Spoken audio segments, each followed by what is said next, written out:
Ariane Lavrilleux is a Marseille-based investigative journalist with Disclose. In September 2023, French intelligence agency officers showed up at her doorstep. She was detained for almost 2 days and thoroughly questioned. The reason?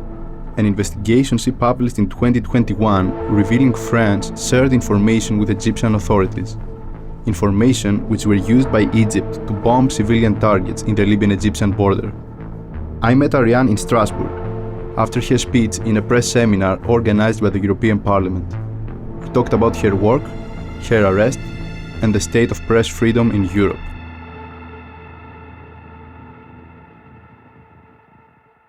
Hello Ariane, welcome to IMED Small Talk. Thank you for being here. Thank you. So, a few months ago, in the 19th of September 2023, you were taken into custody for an investigation you published back in 2021. Can you describe what happened that day of September? Yes, at 6 a.m. in the morning, I saw intelligence officer and judge knocking at my door, and they wanted to search my flat and to look into my computers, my phone. They did it. They used cyber surveillance tools to analyze all the data that was stored in my computers, in my phone. They eventually extracted some documents and some emails. Therefore, they deliberately breached the confidentiality of journalistic sources that is supposed to be protected under French law and under European law. And then I was indeed taken to custody. I was taken to an underground cell in a police station in Marseille, where I live in the south of France. And the entire experience lasted 39 hours, 2 days and a night. I was interrogated by two intelligence officers that are, in theory, during most of their time, in charge of anti-terrorism affairs. But for some reason, they have been diverted from their mission, from their job, to interrogate me, a journalist, for just doing my job.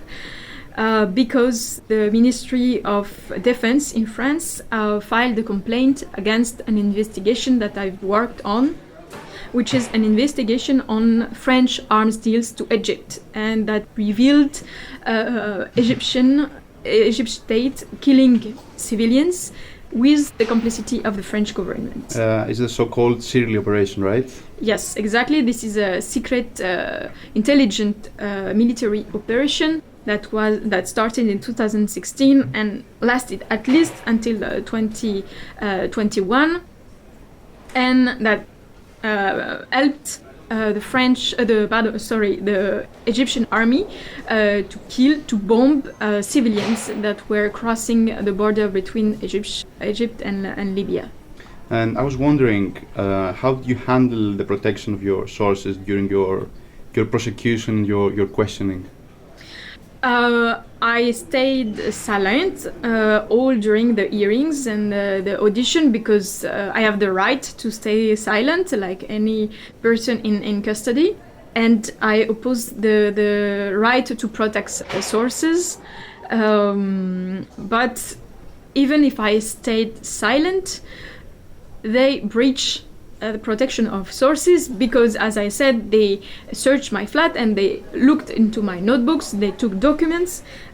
So by their action, they already intended to track down sources, even if I stayed silent.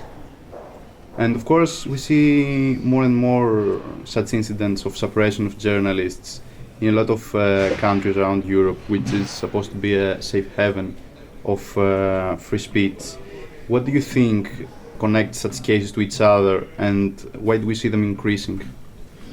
Yeah, I mean, before talking about European Union, we saw in France for several years now an increasing attacks and intimidation against journalists. Since the election of Emmanuel Macron in 2017, we've noticed 17 journalists interrogated by intelligence officers because they were doing their job. And this is unprecedented in French history.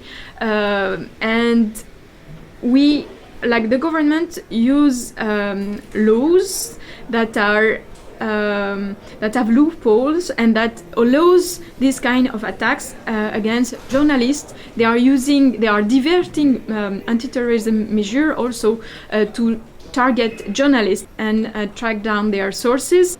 Just the week I was arrested, 3 other journalists were interrogated because they did an investigation on police brutality and the murder of a young man by the same police. And this happened, as you said, in the context in the Europe where we have like increasing use of spyware against journalists in Greece. That we have increasing threats against media cooperation in Hungary, in Poland, and this is very frightening to see France following the same path of other countries, other illiberal trends. And taking all this into consideration, do you feel that now is the time that we need investigative journalism more than ever? Yes, this also happened because investigative journalism have never been that numerous, have never been that organized, have never been that, in a way, powerful. We have big corporation now that didn't existed when I started journalism. In France, we have many more independent media today that we had 10 years ago. We have many more journalists who want and who are doing investigation. And this is the case in the entire Europe because more democracy is attacked, more journalists will want to defend it and to investigate on the flaws of our democracy. So I think also I want to see some optimism in that, and they are like maybe states think that they can attack us, but we are way more powerful than what we used to be, and we are way more aware of why we are doing this job, and there is way more, I feel, also solidarity between European journalists, European investigative journalists. Can you describe what happened after your arrest and how did the international journalistic community react to it? Yeah, it was very impressive. In France, the journalist media organization, human rights organization, did a sit-in and demonstration in front of the police station where I was detained. They organized a sit-in in several cities in Paris, but in several French cities. What I have been moved the most is like Egyptian human rights organization mobilized their network, did advocacy for me, which is completely crazy when you think of it because they have so much on their plate. They are living in a dictatorship, they are defending activists in exile, and they took their time to defend me and call for my release, which is a complete reverse situation. Usually this is a French organization or European organization who mobilize themselves for Egyptian, but they mobilize their team and their network because they knew what's at stake.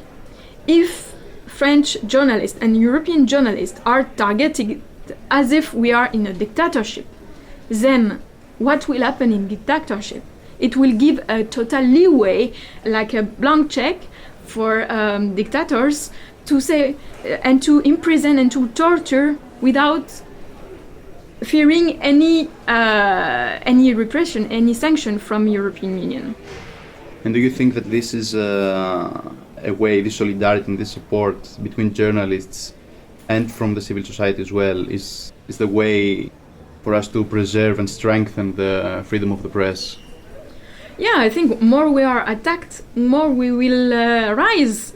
And this is exactly what happened with us. We are at Disclose. I'm working for small media, small NGO, small non-profit media, and we have never been stronger since they attacked us because more and more citizens want to fund us, more and more sources want to help us to dig into other stories.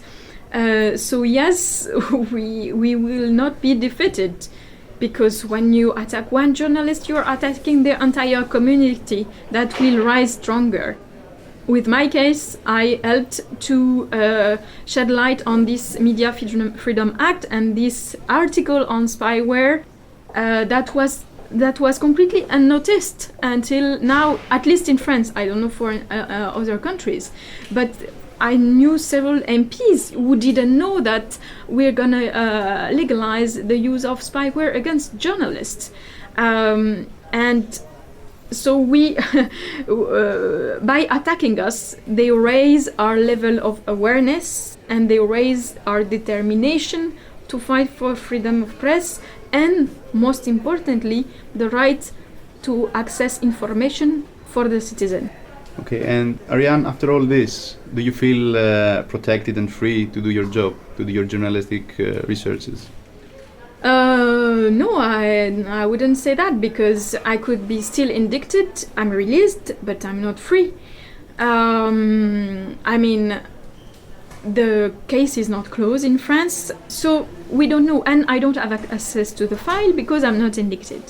So we are in a complete fog, and this is intentionally done by the judiciary system, that we are operating under fear, that our sources are afraid to contact Disclose, and that in general, whistleblowers in France, people who want to reveal confidential information that are in the public interest, that they feel afraid. So it diffuse a climate of anxiety in every newsroom. So yes, no, I don't feel like at ease doing my job, but it doesn't mean that I will stop. On the contrary. Okay, thank you for this discussion, Ariane. We wish you all the best. Thank you very much. Mixed and sound design by Aris Athanasopoulos. Produced by Panagiotis Menegos. You can listen to more podcasts by visiting podcast.imed.org.